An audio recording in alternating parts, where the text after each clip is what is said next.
You talked, Charlie, I think it was you that talked a bit about like the Mueller investigation. Yeah. I know you said it was like a waste of time, that kind of thing. I don't know, what makes you think it was a waste of time? Because it was about 30 indictments, a couple convictions. What specifically about it was a waste of time to you? Okay, You know, criminals were exposed. No heckling, no heckling. A court determined that criminals were So exposed. do you know what was the basis of the original Russia intelligence investigation in the FBI? Right, so from what I understand, my understanding was that the investigation was opened up to basically understand all the different ways that the Russian Federation has colluded What was with the US piece of elections. intelligence that began the surveillance or the spying, whatever you want to call it, of the Trump campaign?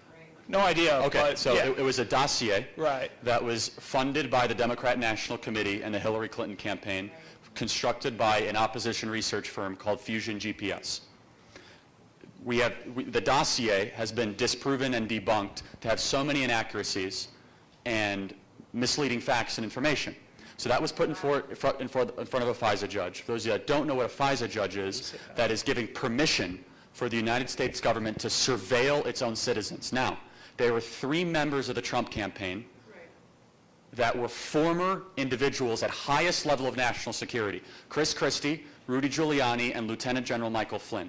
If the FBI was actually worried about Russia interference, they could have approached Chris Christie, who was a U.S. attorney, Mayor Giuliani, who was a former U.S. attorney, or Lieutenant General Michael Flynn, who held the highest level of security clearance at the highest level of the military, saying, hey, we're worried about Russia interference in your election, we're worried about this Manafort guy. They never did that.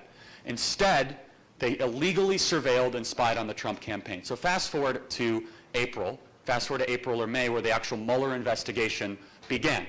Andrew McCabe said it himself that his own internal workings towards getting eventual triggering of the Mueller investigation was based on the phony intelligence of Fusion GPS and based on this investigation. But you said 30 indictments. Let's break this down. Who is indicted? Paul Manafort is going to prison, not for Russia interference, my friend. For tax fraud, yeah. Right, tax fraud, wire fraud, and unregistered foreign lobbying for Ukraine, not even for Russia. That's kind of Ukraine and Russia there. There's a little bit of a... War?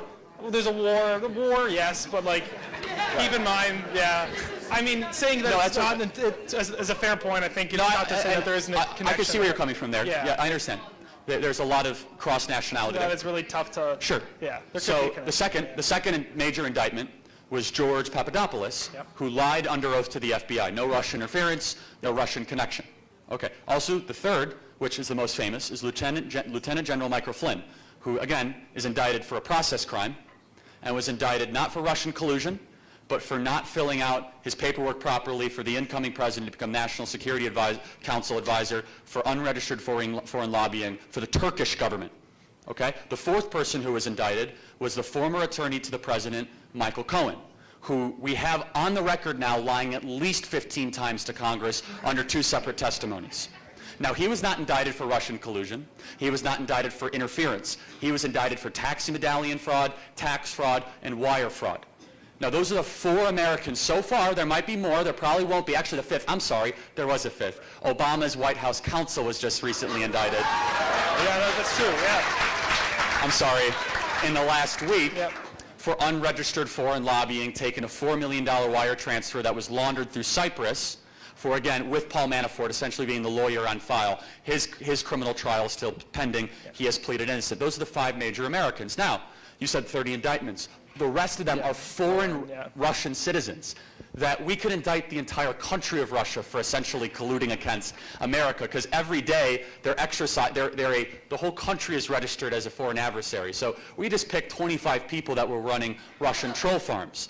Now, the 5 things that I told you could have been done with just telling the Department of Justice to do their job. Bob Mueller was not needed for $30 million creating a public assassination campaign against a president that was originally based on faulty intelligence.